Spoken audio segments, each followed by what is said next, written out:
What's up, my friends? In this video, I am going to share the invaluable lesson I wish I had known when I first started editing. From the essential gear and setup to ergonomics considerations and workflow tips, these insights will revolutionize the way you approach video editing. These practical strategies will not only enhance your video editing skills, but also protect your physical well-being, allowing you to tackle projects with renewed energy and creativity. Alright, so the first point. Edit on a large screen. When I first started out, I used my Dell XPS 15 laptop, which had a decent screen at the time. However, I became very frustrated with the small timeline, and the pleasure of editing slowly drifted away. Editing on a small screen has several downsides. The limited screen size makes it difficult to see all the editing tools, clips, and preview window clearly. Tasks like precisely lining up cuts or adding detailed effects become more challenging. Things can become more cluttered. Many video editing programs have numerous of menus, buttons, and panels that can become cramped and confusing on a small screen. So, when we're editing for long hours, like big sessions, big projects, and you are staring at a small screen, that can lead to eye strain or fatigue. The turning point for me was when I bought an external monitor. After researching, I ended up with the LG 27UL850 27-inch monitor. To work even better, I also have another 27-inch monitor as my second screen. So my setup consists of the timeline on one monitor and the output of the video on the other one. You can find all the products in the description below, and this is not a sponsored video, I just want to help you out. A decent machine for working. There's nothing more frustrating than working on a project and suddenly experience lags, which slows down your workflow. It's difficult to get into your editing flow, and that means you're less creative because all the creative energy flows into irritation over that lagging software. With a powerful machine, you don't have this problem anymore. And believe me guys, I had this problem, and it will give you less stress and more editing joy. 4 years ago, I built my own computer, and so far, I'm still happy with it. However, there will be a time for an upgrade, and my next upgrade will likely be a Mac Studio. The main reason for this is the M2 chip, and the upcoming M3, and probably M4 and M5 chips from Apple. Then, a good ergonomic office chair. This is something many editors don't spend enough money and time researching. As an editor, you sit for long hours, and while we all know we need to stand up after an hour and do some small stretches or exercises, we often forget to do this. Once in the flow, it's really hard to break out.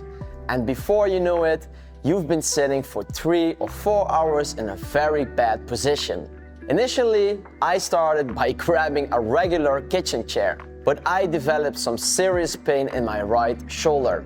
This was the time to buy a decent ergonomic office chair. Here are some key features to focus on when buying a really good office chair. Focus on the lower back support, crucial for maintaining good posture and preventing back pain. Look for a chair with a contoured backrest that curves inward to cradle your lumbar spine. A highly adjustable chair allows you to customize it for your body type and working style. Then we have the seat height. This should allow your feet to rest flat on the floor with your knees bent at 90 degrees angle. Armrest adjustability. Adjustable armrests should move up and down, and potentially inward and outward, to support your arms comfortably while keeping your shoulders relaxed. A headrest is optional. A headrest can provide additional comfort and support for your neck, especially if you tend to lean back while editing. Alright, so the next one, a standing desk. Since we all make these long hours of editing and often forget to stand up, I bought a sit-stand desk. So every morning I start my workday standing. Here are some key points why a sit-stand desk is very useful. Sitting for long periods can lead to back pain, neck pain, and other health problems. A stand-sit desk allows you to alternate between sitting and standing throughout the day, which can help improve circulation, reduce muscle fatigue, and promote better posture. Studies have shown that standing can improve alertness, focus, and your energy level. This can be especially beneficial for video editors who need to concentrate for long periods on detailed tasks. It's important to find the right balance. While standing can be beneficial, it's crucial not to overdo it. Aim to alternate between sitting and standing throughout the day and listen to your body. Next, the right mouse or input device. As a video editor, a mouse is very important. Initially, I use a normal mouse, but after long days, I developed pain in my wrist. After researching online, I found the Logitech MX Master 3, which fits perfectly in my hand. However, I was still not satisfied because the pain persisted. After a long time, I switched from the mouse to a pen tablet. Using a pen on a tablet can feel more natural than using a mouse, especially for tasks that involve drawing or manipulating objects on the screen. This was the solution that fixed the pain in the wrist for me.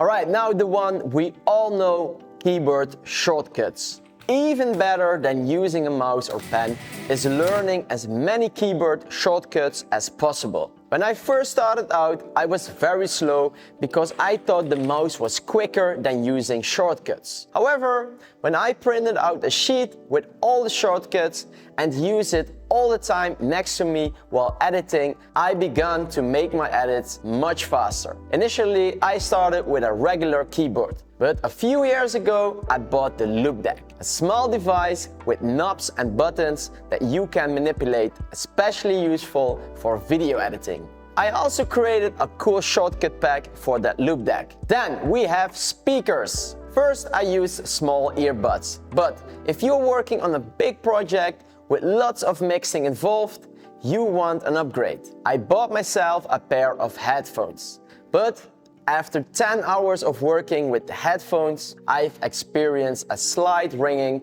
in my ears. And I figured out that listening for more than 10 hours on a headphone is just not good for your ears. So I also bought some good speakers. When the time comes in my edits that I need to do some really important sound design, I switch from my speakers to my headphones for that better sound quality. But I always listen to both speakers and headphones to get a balanced perspective. Alright guys, so these may not be the typical editing tips you will expect, but they are crucial if you want to edit for years without experience wrist or shoulder pain. By focusing on these tips, you will not only improve your editing workflow and efficiency, but also safeguard your health and well-being. Investing in the right tools and equipment will definitely bring you more joy and satisfaction in the editing process. It will also allow you to be more focused on your creativity without the distraction of physical discomfort. And friends, remember, taking care of yourself is just as important as focusing on your editing skills. I will check you out in my next video. Bye bye!